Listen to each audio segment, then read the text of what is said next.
ہر آیت ایک کہانی، دوسری جلد کہانی نمبر 9، موضوع والدین سے نیکی کرنا۔ وبالوالدین احسانا، اور ماں باپ کے ساتھ اچھا برتاؤ کرو۔ امی، میں آپ سے محبت کرتا ہوں۔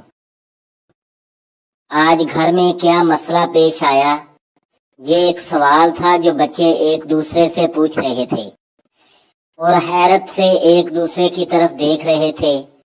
وہ اسکول سے واپس آ چکے تھے، لیکن گھر کی حالت صبح کی طرح ویسے کی ویسے تھی۔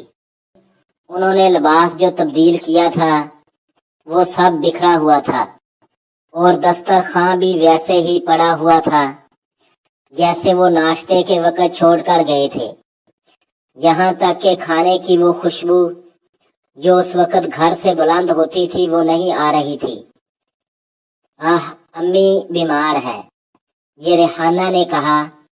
ماں بیماری کی وجہ سے اپنے کمرے میں بستر پر لیٹی ہوئی تھی۔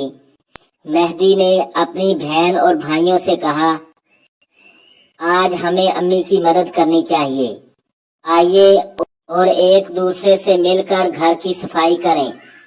وہ بڑے شوق سے گھر کے کام انجام دینے میں مصروف ہو گئے اور دوپہر کے لیے سادہ سا کھانا تیار کیا۔ عصر کے وقت بچے ماں کے پاس بیٹھے ہوئے تھے اور وہ ان کا شکریہ ادا کر رہی تھی، اور ان کے والد نے وہاں پر ان سے وعدہ کیا تھا کہ اس کام کے بدلے انہیں اچھا انعام دے گا۔ کہانی نمبر 10، موضوع غذا کھانا۔ کلوا من طیبات ما رزقناکم، ان پاکیزہ چیزوں میں سے کھاؤ جو ہم نے تمہارے لیے قرار دی۔ ریحانہ اور مچھلی۔ ریحانہ بھوکی اسکول سے واپس آئی، لیکن کہا، میں کھانا نہیں کھاؤں گی۔ کیوں؟ اس لیے کہ مجھے مچھلی پسند نہیں۔ امی جان، مجھے مچھلی پسند نہیں۔ مچھلیاں تم سے ناراض ہو جائیں گی۔ مچھلی ہماری غذا نہیں ہے، بلکہ یہ مگرمچھ اور سنسار کی خوراک ہے۔ میری جان، مچھلی ہماری خوراک بھی ہے، کیونکہ خداوند متعال ہم سے یہی چاہتا ہے کہ ہم اچھی اور فائدہ مند غذا کھائیں اور ناپاک اور نقصان دہ غذا سے پرہیز کریں۔ کیا خدا نے ہمیں مچھلیاں کھانے کی اجازت بھی دی ہے؟ ہاں۔ مجھے تو نہیں لگتا کہ ایسا ہو۔ دسترخوان پہ آؤ، مچھلی خود تم سے کہے گی، ریحانہ جان۔ کہانی نمبر 11، موضوع اسراف کرنا۔ انہ لا یحب المسرفین، خدا اسراف کرنے والوں کو دوست نہیں رکھتا۔ میرے پاس کھانے کی چیزیں زیادہ ہیں۔ پارک میں ریحانہ نے کھانے کا برتن کھولا اور کہا، میری ماں نے میرے لیے کھانے کی اتنی ساری چیزیں رکھی ہیں، میں ان سب کو کھا نہیں سکتی۔ فرزانہ، تم اتنی ساری چیزیں کیا کرو گی؟ ریحانہ، کچھ کھا لوں گی اور باقی وہاں درخت کے نیچے پھینک دوں گی۔ فرزانہ، ریحانہ جان، ایسا کرنا ٹھیک نہیں ہے کیونکہ اسراف ہے۔ ریحانہ، اگر یہی کھانا گھر واپس لے جاؤں تو ممکن ہے کہ اس وقت تک خراب ہو جائے گا اور میری ماں یہی سمجھے گی کہ میں نے کچھ بھی نہیں کھایا۔ فرزانہ، میرے پاس ایک تجویز ہے، وہ بچے جو گھر سے کھانے کے لیے کچھ نہیں لائے ان میں تقسیم کر دو۔ ایسا کرنے سے غذا دور پھینکنے سے بھی بچ جائے گی اور تمہاری ماں بھی خوش ہو جائے گی۔ ریحانہ اور فرزانہ دونوں ایک بچے کی طرف گئیں جو تنہا بیٹھا ہوا تھا اور کچھ کھانا اسے دے دیا۔ ریحانہ نے کہا، ان روٹی کے ٹکڑوں کو جہاں پر پھینک دیتی ہوں تاکہ چڑیاں انہیں کھائیں اور ہمارا شکریہ ادا کریں۔ کیا تمہارے نزدیک یہ سوچ اچھی نہیں میری پیاری دوست؟ کہانی نمبر 12، موضوع غصے کے وقت درگزر کرنا۔ وَإِذَا مَا غَضِبُوا هُمْ يَغْفِرُونَ، اور جب غصہ آ جاتا ہے تو معاف کر دیتے ہیں۔ امی جان، معاف کریں۔ پویا کی ماں نے الماری کو صاف کرنے کے بعد اسے کپڑا لگایا اور شیشے کے برتن اس میں رکھ دیے۔ وہ بہت زیادہ تھکی ہوئی تھی، اس لیے وہ اپنے کمرے میں گئی تاکہ تھوڑا سا آرام کر لے۔ تھوڑی ہی دیر بعد اے خدا شیشہ ٹوٹنے کی آواز اس کے کانوں تک پہنچی۔ وہ جلدی سے اٹھی تاکہ یہ دیکھ لے کیا ہوا۔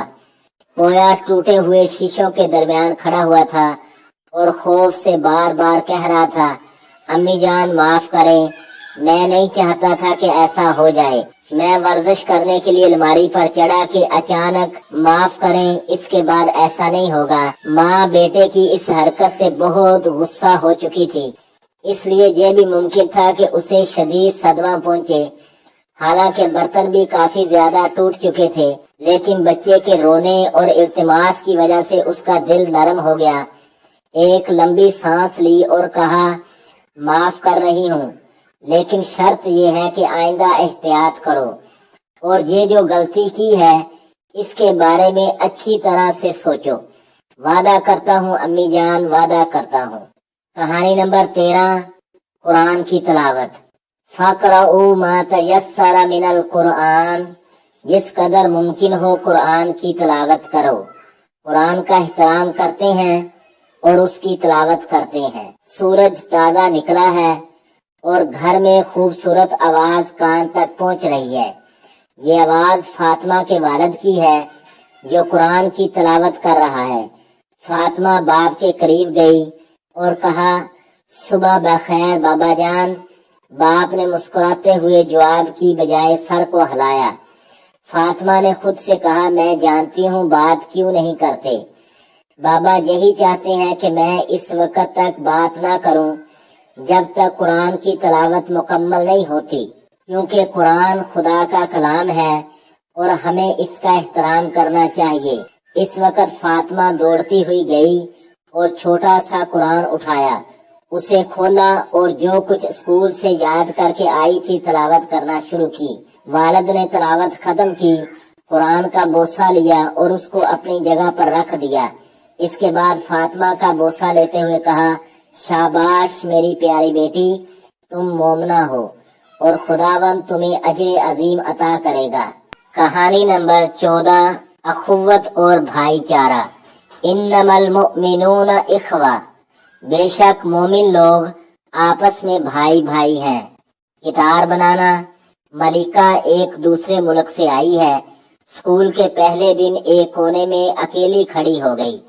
جس وقت معلم نے کلاس میں فرزانہ سے کہا کہ اس کے پاس بیٹھ جائے تو فرزانہ نے قبول نہ کیا اور وہ اٹھ کر اپنی دوست ریحانہ اور فاطمہ کے ساتھ جا بیٹھی۔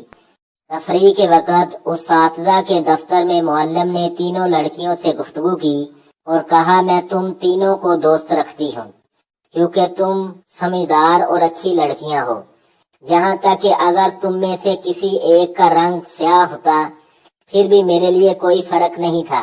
فرزانہ نے معلم سے معافی مانگی۔ لڑکیوں کی آواز اسکول کے میدان میں گونج رہی تھی جو دائرہ بنا کر آپس میں کھیل رہی تھی۔ وہ کتار جو فرزانہ، ریحانہ، فاطمہ اور ملکہ نے بنائی تھی۔ کہانی نمبر 15، موضوع بدگمانی کرنا۔ ان بعض الظن اسم، بعض گمان گناہ کا درجہ رکھتے ہیں۔ اس کے بعد میرے دوست نہیں ہو۔ فرید نے پویا اور میسم کو دیکھا جو آہستہ سے ایک دوسرے سے بات کر رہے تھے۔ اس نے سوچا یہ حتماً میرے بارے میں باتیں کر رہے ہیں۔ اس کے بعد وہ تنہا اور پریشان ہو کر بیٹھ گیا اور اپنے آپ سے کہا، اس کے بعد پویا میرا دوست نہیں ہے کیونکہ میں کل مقابلے میں ہار گیا۔ وہ خوش ہے اور ابھی وہی باتیں میسم کو بتا رہا ہے۔ کلاس میں فرید پویا سے دور ہو کر بیٹھ گیا اور بغیر کسی وجہ کے اس سے کہا، اس کے بعد تم میرے دوست نہیں ہو۔ کیوں؟ کیونکہ تم نے میسم کو بتایا میں کل ہار گیا۔ نہیں، ایسا نہیں ہے، ہم تو آپس میں یہ طے کر رہے تھے کہ چھٹی کے دن تمہارے گھر آئیں گے۔ یہی کیا؟ کیسے چھٹی کے دن؟ ہاں، بہت اچھا وقت گزرے گا مگر نہیں۔ کہانی نمبر 16، موضوع خدا کا فضل۔ ھذا من فضل ربی، یہ میرے پروردگار کا فضل و کرم ہے۔ اصغر صاحب کی دکان۔ وحید آٹا اور چینی خریدنے دکان پر گیا۔ اس کی ماں حلوہ بنانا چاہتی تھی۔ دکان کے بورڈ پر یہ لکھا ہوا تھا، یہ میرے پروردگار کا فضل و کرم ہے۔